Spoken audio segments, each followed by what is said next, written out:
الرحمن الرحیم۔ فتوی کفر میں احتیاط کا تیسرا قسم جو ہے وہ اکراہ ہے۔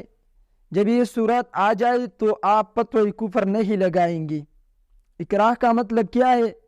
ایک بندہ کلمہ کفر پر مجبور ہو جائے، کافر کہے کہ اگر آپ نے کلمہ کفر نہیں پڑھا تو ہم آپ کو ماریں گے، اور وہ شخص کلمہ کفر پڑھے تو آپ اس پر فتوی کفر نہیں لگائیں گے کہ یہ کافر ہے، کیونکہ یہ مجبور ہے اس حالت میں۔ اس کو کہتی ہے اکراہ۔ یہ صورت ہے جب اس میں احتیاط کرنا ہے فتوی کفر میں تو اس کا ایک صورت یہ اکراہ ہے۔ لیکن یہاں ایک شرط ہے کہ دل ایمان پہ مطمئن ہو، جیسا کہ فتاوی ہندیہ کتاب الاکراہ الباب الثانی میں ہے، وَإِن كَرِهَ عَلَى الْكُفْرِ أَوْ صَبَّ النَّبِيِّ بِقَتْلٍ أَوْ قَتْلٍ رَخَّصَ لَهُ إِظْهَارُ كَلِمَةِ الْكُفْرِ۔ ایک شخص مجبور ہو جائے کفر پہ یا نبی کو رد بد گالی دینے پر تو دے، لیکن بشرط کہ دل میں کچھ نہ ہو، جیسا کہ حضرت عمار ابن یاسر کفاروں نے مجبور کر دیا اور اس نے بات ہی کی۔ چوتھی صورت ہے عدمی ارادہ۔ عدمی ارادہ، اگر ایک شخص کے دل میں ایمان موجود ہو اور دینی ضرورت کی بنیاد پر کلمہ کفر پڑھی تو اس پر فتوی کفر ہم نہیں لگائیں گے۔ مثال اس کی صحیح بخاری باب قتل کعب بن اشرف میں ہے۔ اس کا بڑا واقعہ ہے کہ رسول اللہ صلی اللہ علیہ وسلم کے پاس آیا تو نبی علیہ الصلوۃ والسلام نے فرمایا کہ کون ہوگا کہ کعب بن اشرف کو قتل کریں گے؟ تو ایک صحابی رسول اللہ کے قریب آیا، کچھ صحابہ اور تھے، کہا یا رسول اللہ آپ ایک بات کی اجازت دے کہ اگر ہم آپ کے بارے میں کچھ ایسے الفاظ استعمال کریں گے کہ ہم استعمال نہیں کرنا چاہتے مگر ہم بولیں گے بوقت ضرورت، تو میں یہ کام کروں گا۔ رسول اللہ نے کہا ٹھیک ہے، آپ کو اجازت ہے۔ تو یہاں دین ضرورت بنیاد تھی، رسول اللہ کی دفاع تھی۔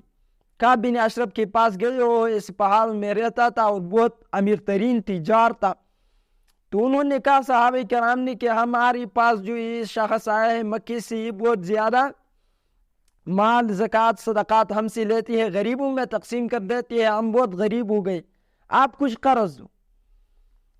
تو انہوں نے کہا کہ ٹھیک ہے، اس نے قرض دیا، اور انہوں نے یہ صحابہ نے ان کی صفت کی۔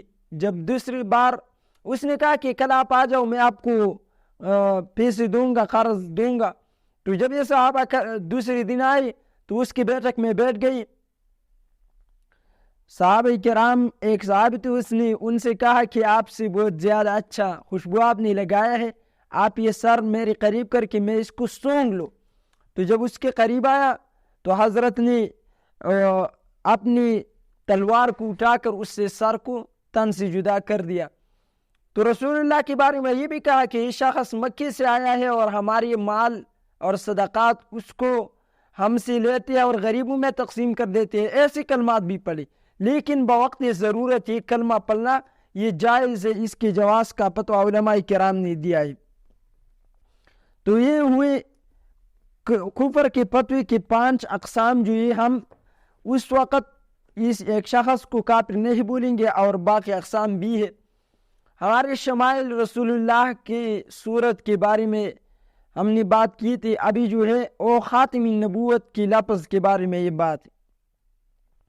رسول اللہ صلی اللہ علیہ وسلم کی مہر نبوت کی بیان ہے، اور یہ روایت ہے عبداللہ بن بریدہ کہ میں نے ابی بریدہ یقول جاء سلمان الفارسی، سلمان فارسی رضی اللہ تعالیٰ عنہ جب آئی الی رسول اللہ صلی اللہ علیہ وسلم، نبی علیہ السلام کے پاس، حین قدم المدینہ، جب نبی مدینہ میں آئے، بمائدۃ علیہا رطب فوضعہا بین یدی رسول اللہ، اس کے پاس کچھ کھجور تھے جو رسول اللہ کے سامنے دسترخوان پہ رکھے، اور کہا کہ یا رسول اللہ، فقال یا سلمان ما ھذا، نبی نے فرمایا یہ کیا ہے؟ فقال سلمان نے فرمایا صدقۃ علیک وعلی اصحابک، تمہارے اور تمہارے اصحابوں کے لیے یہ صدقہ ہے۔ فقال نبی نے فرمایا ارفعھا، اٹھا دو ان کو، فإنا لا نأکل الصدقہ، ہم صدقہ نہیں کھاتے، میں نہیں کھاتا۔ قال فرفعھا، سلمان نے اٹھا کر دیا۔ فجاء الغد، غدا بمثلہ، پھر آیا اور ایسا کیا کہ دسترخوان کچھ کھجوری لے کر آئے، رسول اللہ کے سامنے رکھ دیا. پوزاؤ بین دے رسول اللہ.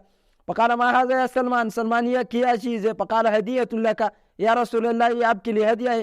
فقال رسول اللہ لاصحابہ، نبی علیہ السلام نے اصحاب سے کہا اشتو، اپنے ہاتھ کو رسول اللہ صلی اللہ علیہ وسلم نے صحابہ سے کہا کہ اٹھا دو ان سے. صحابہ کرام نے نبی علیہ السلام نے پہلے اپنے ہاتھ کو ایسا کر دیا ان کی طرف کھجوری اٹھا کر. ثم نظر الی الخاتم علی ظہر رسول اللہ. پھر یہ اس وقت کی واقعہ ہے جب رسول اللہ جنت البقیع میں تھی کہ حضرت سلمان آیا، یہ تیسرا نمبر تھا.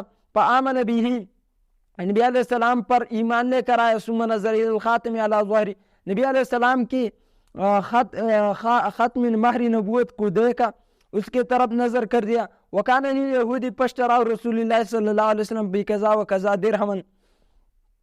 فآمن بہ، اس نے ایمان لے کر آیا، اور اس کا جو یہودی مالک تھا اس سے نبی علیہ السلام نے اتنی دراہم پر اس کو لیا.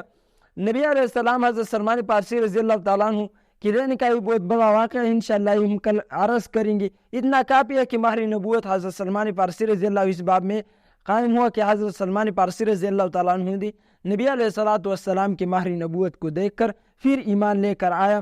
تو یہ تھا نبی علیہ السلام کی مہر نبوت کے باب. اللہ ہم اس پر عمل کرنے کی توفیق عطا فرمائیں.